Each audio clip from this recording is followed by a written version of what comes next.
पर्यावरणपूरक गणेशोत्सव यशस्वी करण्यासाठी महापालिका सज्ज. आयुक्त संजिता महापात्र यांच्या अध्यक्षतेखाली महत्त्वपूर्ण बैठक संपन्न.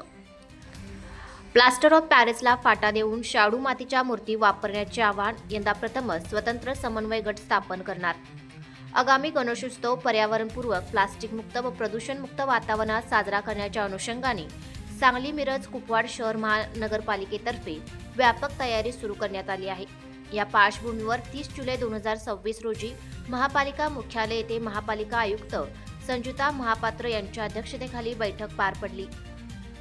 या बैठकीस हार व फुले विक्रेते, मूर्तिकार, सार्वजनिक गणेश मंडळांचे प्रतिनिधी, पर्यावरण क्षेत्रात कार्यरत स्वयंसेवी संस्था, महिला बचत गट, युवक मंडळांचे प्रतिनिधी, पर्यावरण प्रेमी तसेच महापालिकेचे संबंधित अधिकारी व कर्मचारी मोठ्या संख्येने उपस्थित होते.